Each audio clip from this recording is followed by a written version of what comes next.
Sir जैसा आजकल लोग बेसिकली बोल रहे हैं कि एआई आ गया है, मशीन लर्निंग आ गया है, तो उसमें से जॉब जाने वाली है। बट जैसा कि 80s के टाइम पर भी कंप्यूटर आ रहे थे, तो सर सबको लग रहा था कि जॉब नहीं बचेगी, बट उसके बावजूद आज के टाइम पे जॉब्स बढ़ी।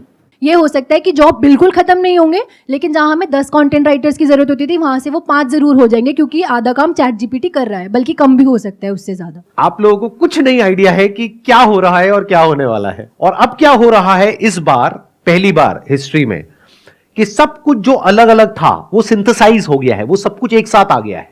तो कुछ इतना बड़ा हो रहा है which is beyond your imagination. और ये बात आप कर रहे हो आज, यानी चैट जीपीटी 4 के बारे में आप बात कर रहे हो। सोचो 5 में क्या होगा, 6 में क्या होगा, 10 में क्या होगा। बिल्कुल ऐसा है, जब कंप्यूटर आया था तब कैसा था, या जब मोबाइल आया था तब कैसा था, और आज कैसा है। इंडिया में जो मैं ऑब्जर्व कर रहा हूं, जितने भी लोगों से बात कर रहा हूं, या तो वो इग्नोरेंट है, यानी उन्हें पता ही नहीं है कि ऐसा कुछ हो रहा है, या वो डिनायल मोड में है। चैट जीपीटी के बारे में किसी को पता है कि कितने इंप्लॉइज हैं उस कंपनी में? उस कंपनी में आज से 1 साल पहले थे 200 इंप्लॉइज, आज है सिर्फ 400 इंप्लॉइज। और इस बार में और पिछली बार में फर्क यह है कि जब भी कोई टेक्नोलॉजिकल डेवलपमेंट हुआ है, चाहे वो मशीनरी हो, फिर चाहे वो न्यूक्लियर वेपन्स हो, उस सब में लोगों ने काम किया है और फिर वो आगे डेवलप हुई है। इस बार फर्क यह है कि एआई को हमने डेवलप किया, अब एआई को डेवलप कर रही है। आर्टिफिशियल इंटेलिजेंस है, वो इतनी इंटेलिजेंट होती चली जा रही है कि वो खुद सीख पा रही है, खुद समझ पा रही है, और उसमें से रोज नई नई कैपेबिलिटीज इमर्ज हो रही हैं। This is exponential growth. जहां तक आप सोच नहीं सकते हो उतनी तेजी से ये ग्रो हो रही है। एआई के जितने भी एक्सपर्ट्स हैं आज की डेट में, उन्होंने आज से 10-20 साल पहले प्रेडिक्ट किया था कि जैसे जैसे एआई डेवलप होगा तो सबसे पहले जो जॉब्स जाएंगी वो जाएंगी ब्लू कॉलर जॉब्स, यानी कि वो लोग जो बहुत ही बेसिक लेवल का मैकेनिकल काम करते हैं, लेबर वर्क करते हैं, ड्राइविंग करते हैं, ये करते हैं, वो करते हैं। रोबोटिक्स आएगा और वो वाली जॉब चली जाएंगी। ऐसा हमने मूवीज में भी देखा है, साइफाई मूवीज में। फिर उसके बाद में जाएगी व्हाइट कॉलर जॉब्स, क्योंकि उसके लिए एक अलग लेवल की स्किल चाहिए। फॉर एग्जांपल जो ऑफिस में बैठ करके आप प्रोग्रामिंग कर रहे हो, कोडिंग कर रहे हो।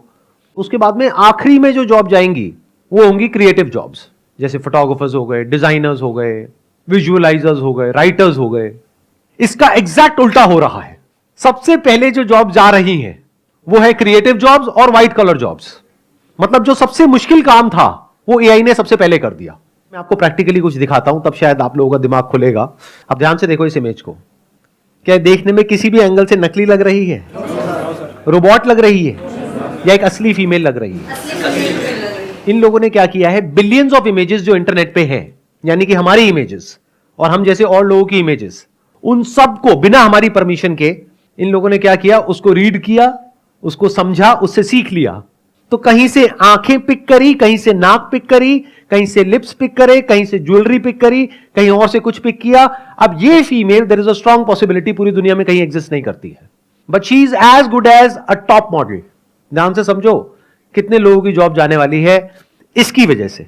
इसकी मतलब इस लड़की की वजह से नहीं, क्योंकि लड़की तो कहीं है ही नहीं। ये मॉडल अगर हम वैसे हायर करते तो इसके जो फीचर्स है, जो लुक है, इसको कम से कम हमको पेमेंट करनी पड़ती 20,000 से लेकर के 50,000 रुपए एक दिन की। ये शूट करने के लिए हमको पूरा एक सेट बनाना पड़ता, जिसकी कॉस्ट होती अगेन 15-20 हजार रुपए से लेकर के 50,000 रुपए। इसके लिए एक फोटोग्राफर हायर करना पड़ता, क्योंकि ये इमेज ऑर्डिनरी इमेज नहीं है। आप लोग एमेच्योर्स हो तो आपको पता नहीं लगेगा, but this is very high quality photography. तो इसके लिए जो फोटोग्राफर चाहिए वो उस लेवल का चाहिए जो एक दिन का चार्ज करेगा कम से कम 50,000 रुपए से लेकर के लाख रुपए। इसके लिए चाहिएगा एक ऐसा मेकअप आर्टिस्ट जिसकी पेमेंट होगी कम से कम 5 से 10 हजार रुपए। इसके लिए चाहिएगा एक स्टाइलिस्ट जो कि ये गारमेंट्स को हायर करेगा, ज्वेलरी को हायर करेगा या करेगी, व्हाटएवर। तो कितने सारे लोग चाहिए। अब इन सब लोगों का क्या होगा? तो मैं सच को देख पा रहा हूं। I am not in a denial mode like most of you. तो आने वाले 1-2 साल के अंदर, 3 साल के अंदर, जब इसकी क्वालिटी और बेटर होती चली जाएगी तो हमारी इमेजेस बिकनी बंद हो जाएंगी। तो उन फोटोग्राफर्स का क्या होगा, मॉडल्स का क्या होगा, स्टाइलिस्ट का क्या होगा, ग्राफिक डिजाइनर्स का क्या होगा? एक झटके के अंदर अंदर कितनी जॉब्स चली गई। कितने प्रोग्रामर्स लगे चैट जीपीटी को इतना बड़ा कुछ बनाने में? 200 जितने लोग अभी यहां बैठे हैं, बस उसमें कुछ ऐसा बन गया जिसने पूरी दुनिया को हिला करके रख दिया। तो जब उसकी ऐसी 100 कंपनीज कुछ अलग अलग फील्ड में अलग अलग काम करेगी तो सोचो क्या होने वाला है अगले 2-3 साल बाद। अब मजे की बात, उन 200 बंदों की भी एक्चुअल में जरूरत नहीं है।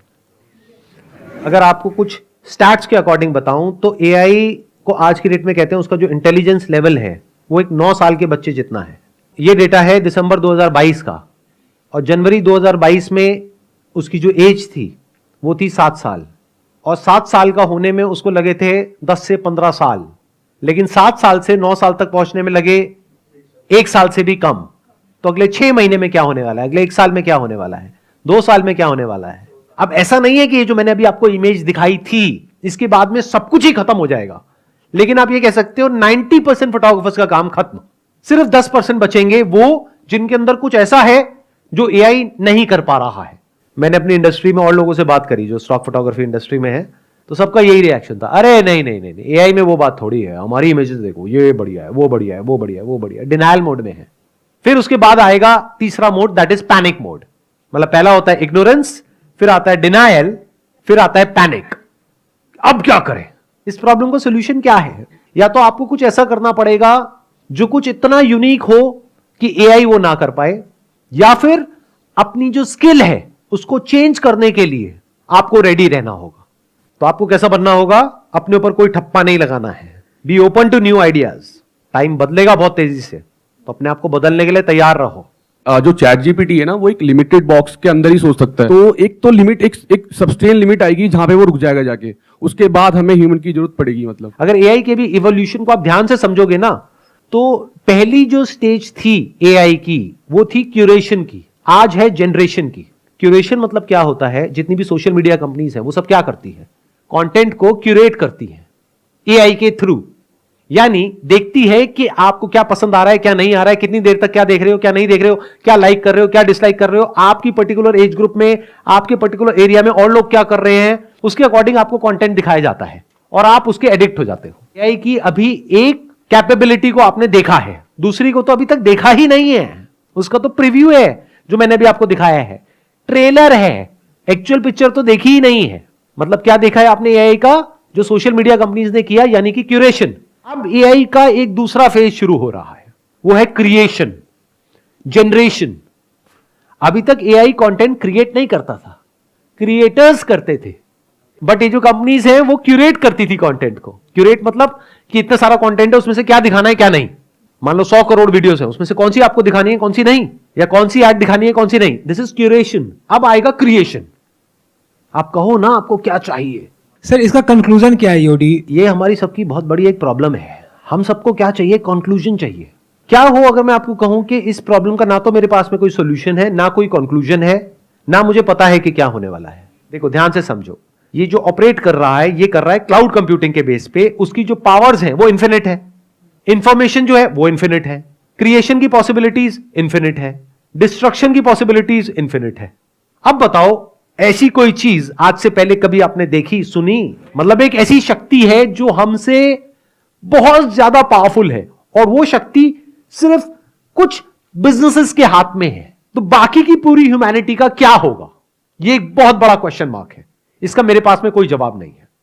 तो मैं क्या कर रहा हूं? मैं आपको जवाब नहीं दे रहा हूं, मैं आपको सिर्फ प्रॉब्लम बता रहा हूं, मैं आपको अवेयर कर रहा हूं। फिर कुछ ऐसा करना होगा जो इस पूरी गेम से बाहर है, मतलब आउट ऑफ द बॉक्स कोई सोल्यूशन निकालना होगा।